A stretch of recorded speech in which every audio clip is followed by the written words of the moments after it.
Hello mọi người. Hello mọi người, đây có một trò tiếp đi.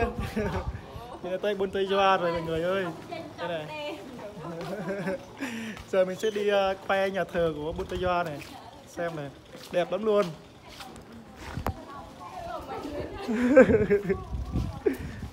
Ui ạc nè, đẹp lắm mọi người kìa. Đi kia làm nhà sàn bằng tranh kìa.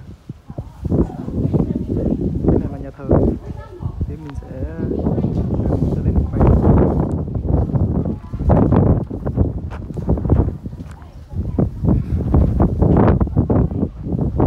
Đẹp lắm luôn. Wow.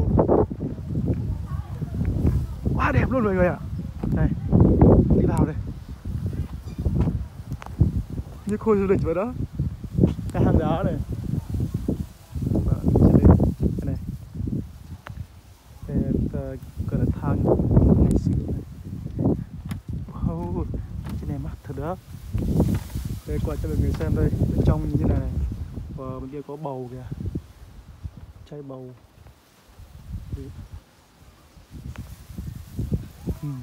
Đẹp. Gió quá. Đây là nhà thờ. Mình sẽ quay bên này nữa, đi bên này nữa. Không ngờ luôn. Không đẹp dữ vậy trời đấy.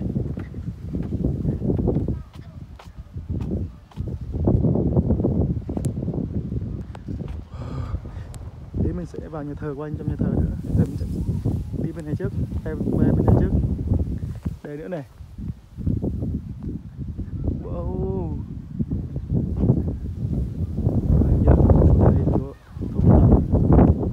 Bên này nữa, có mấy cái ta, 4 cái nhà luôn. Đấy. Quá đẹp.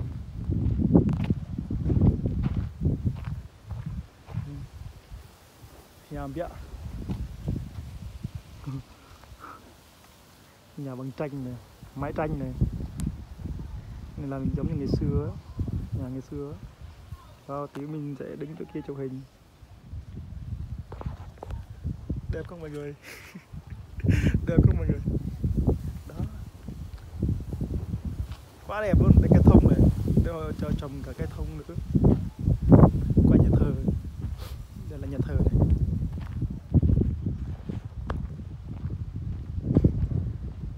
Đây là nhà thờ của buôn Tây Doa mình nhé. Thờ buôn Tây Doa đây. Đặt mình thành chúa rồi. Còn trên này thì để ấy thôi, để đồ đạc thôi, để cha ở thôi. Còn ở dưới này để lễ, mà người lễ ở dưới này.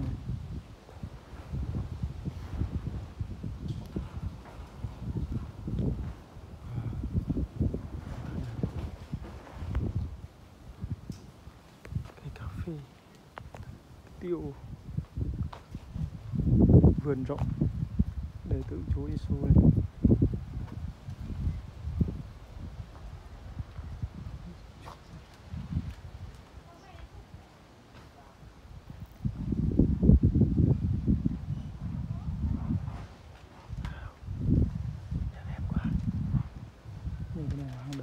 Hang đá hay sao á?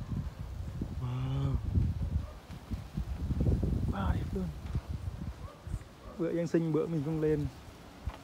Hôm bữa nghe bảo là đẹp lắm luôn đấy.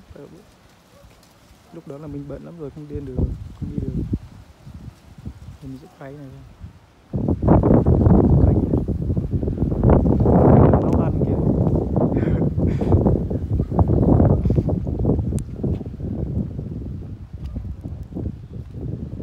Kết phọc sinh ra tức là sang tức này hả?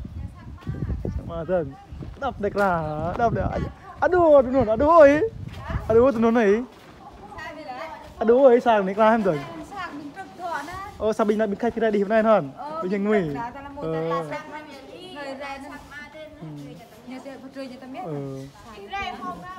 Vậy là sao này sao bình này bình khách thời đi hôm này cái nguy tập thể. Sao hiểu ấy ấy. Em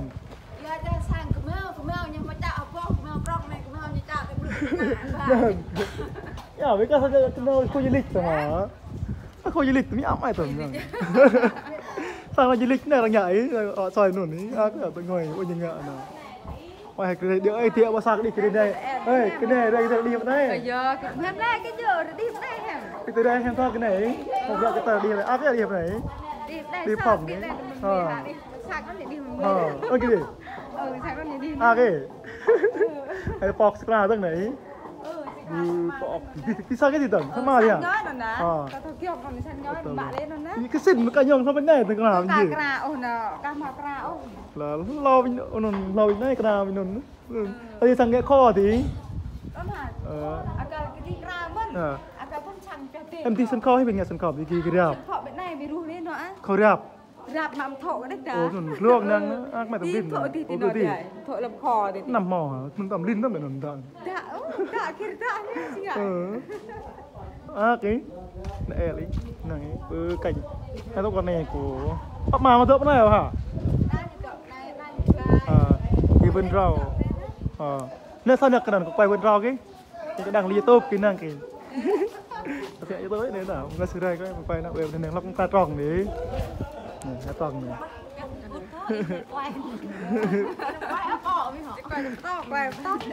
bằng bò nhá cái đằng lại cái gì gà tròn này sang pui thì nhà bếp đấy nhà kho này à nhà kho này sang bánh sang ya này nhà nước đấy nhà nước đang đến nước lọc cái lọc nước này xong rồi nước sạch rồi tập cái nọ hả nhà cô này lấy nước rồi quay từng vườn rau cái vườn cái vườn prong ấy cái mai em nàng ấy cô là nhà bếp đấy nè này phòng bếp này đủ này để đủ con có hàng này bộ vấn đề này nè bình này là bộ vấn đề này và đủ vườn rau đây là con tháp này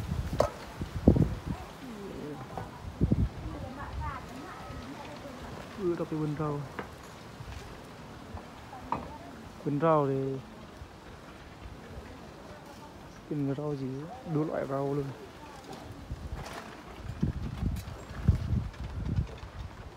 bên này là nhà vệ sinh này quá đẹp luôn. Rồi mình tạm dừng video ở đây nha mọi người. Bye bye. Khi mình quay tiếp. Nên nhầm chile đây nè, nó nhầm chile với đó nè. Tại em. Nên nhầm làm châm trong này. Cà này, cà đắng. Cà đắng. Cà đắng, cà chín ấy hả đấy? Em này cá cái này. Cá khô, cá cơm. Cơm của cháu y đấy. Ăn cơm của cháu y đấy. Đây để ăn cơm này, ăn trưa này.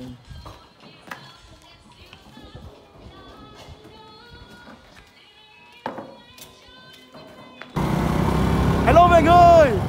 Đi chơi. Bye.